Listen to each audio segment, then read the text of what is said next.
नमस्ते दोस्तों, आज हम लेकर आए हैं एक ऐसी प्यार भरी कहानी जो आपके दिल को छू जाएगी, आंखों में चमक लाएगी और आपसे कहेगी, जिंदगी है बस इसे जी लो। सुनिए, कल हो ना हो कि वो भावुक दास्ता जहां नैना की उदास जिंदगी को एक रहस्यमय लड़के ने पल भर में रंगीन कर दिया। तैयार हो जाइए बर्फ की लड़ाई, कॉफी डेट्स और अनदेखे त्याग के लिए, क्योंकि ये सिर्फ कहानी नहीं, ये तो जादू है। चलिए शुरू करते हैं। न्यूयॉर्क की सर्दियां नैना के घर की खिड़कियों पर बर्फ की चादर बुन रही थी। उसकी जिंदगी भी उस बर्फ की तरह ठंडी और सुनसान थी। एक टूटा परिवार, माँ और दादी के झगड़े और वो किताबें जिनमें वो अपने दर्द छुपाती थी। कल क्या होगा, ये सवाल उसकी आंखों में हमेशा छुपा रहता।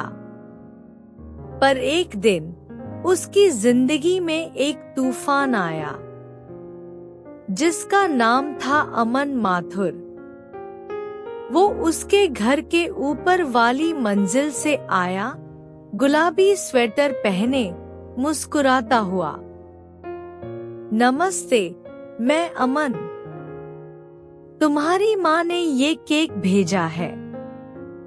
पर सच बताऊं, मैं तो बस तुमसे मिलने आया हूँ। नैना ने उसे घूरा, मजाक करने का शौक है। अमन ने जवाब दिया, और तुम्हें गुस्सा करने का। चलो बाहर चलें, बर्फ में क्रिकेट खेलेंगे। नैना ने मना किया, पर अमन ने उसका हाथ पकड़ा। बर्फ में उसकी हंसी गूंजी, देखो, ये गेंद नहीं, तुम्हारे दिल की बर्फ पिघल रही है। नैना ने पहली बार महसूस किया कि उसके चेहरे पर एक मुस्कान थी, वो मुस्कान जो सालों से गायब थी। अमन ने नैना की जिंदगी को रंगों से भरना शुरू किया। वो उसके घर में घुसा, माँ और दादी को गले लगाया। आप लड़ेंगी तो नैना कभी हंसेगी नहीं। उसने दीवारों पर पेंट किया, फूलों के गमले लटकाए और नैना को बाहर की दुनिया दिखाई। स्टारबक्स में पहला कॉफी डेट, सेंट्रल पार्क में चांदनी रात, और वो पल जब उसने नैना से कहा, तुम्हारी आंखों में सितारे क्यों नहीं चमकते? नैना ने जवाब दिया, क्योंकि मेरी जिंदगी में कोई रोशनी नहीं बची। अमन ने उसका हाथ थामा, फिर मैं तुम्हारी रोशनी बनूंगा जब तक मैं हूँ। पर अमन जानता था कि उसकी जब तक बहुत छोटी थी। वो रात को अपने कमरे में लेटा, दिल पर हाथ रखकर सोचता, ये धड़कनें कब थम जाएंगी? नैना को कैसे बताऊं कि मैं उससे प्यार करता हूँ और मरने वाला हूँ। एक बारिश की रात, नैना ने अमन को छत पर देखा, आंखें बंद, बारिश में भीगता हुआ। वो दौड़कर गई, तुम पागल हो गए हो, बीमार पड़ जाओगे। अमन ने उसे देखा, मैं तो पहले से ही बीमार हूँ। नैना, मेरे पास वक्त नहीं है। नैना का दिल धड़कना बंद हो गया। उसने अमन के सीने पर हाथ रखा, ऑपरेशन के निशान। ये क्या है?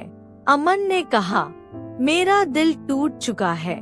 नैना, डॉक्टरों ने कहा 6 महीने।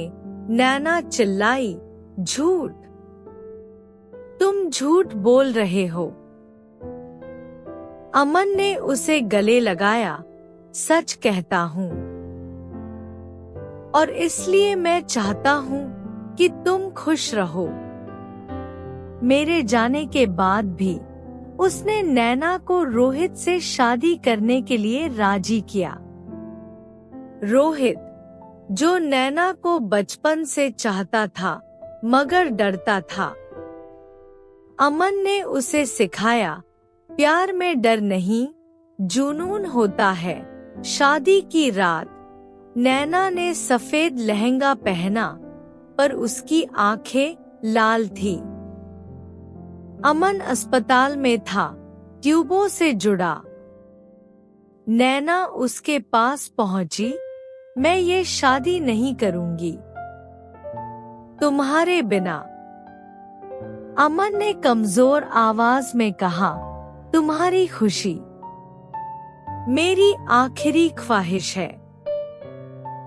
उसने नैना और रोहित का हाथ जोड़ा, वादा करो तुम दोनों एक दूसरे को खुश रखोगे। नैना ने अमन के हाथ चूमे, तुमने मुझे जीना सिखाया, अब मुझे जीने दो। अमन की आंखें बंद हुईं। मॉनिटर पर एक लकीर और फिर सन्नाटा।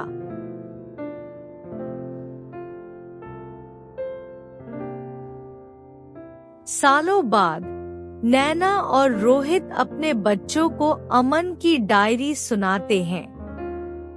उसमें लिखा था, आज नैना ने मुस्कुराया।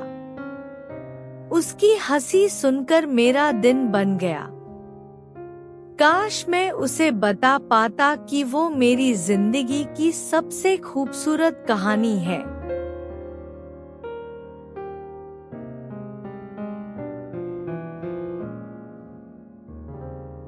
बाहर बर्फ गिर रही थी। नैना ने खिड़की खोली। ठंडी हवा ने उसके चेहरे को छुआ, जैसे अमन का हाथ हो।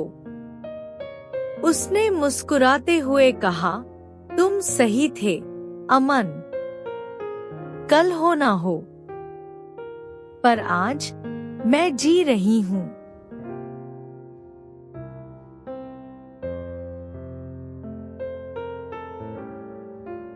तो दोस्तों, यह थी कल हो ना हो की वो अमर प्रेम कहानी, जहां अमन ने नैना को सिखाया कि जिंदगी बस आज का नाम है। अगर आपको यह कहानी पसंद आई तो लाइक करना मत भूलिए, अपने दोस्तों के साथ शेयर कीजिए और हमारे चैनल को सब्सक्राइब करके ऐसी ही दिल छू लेने वाली कहानियां सुनने का मौका पाइए। याद रखिए, कल हो ना हो, पर आज तो है ना। अपना ख्याल रखिए और हाँ, मुस्कुराते रहिए। अलविदा।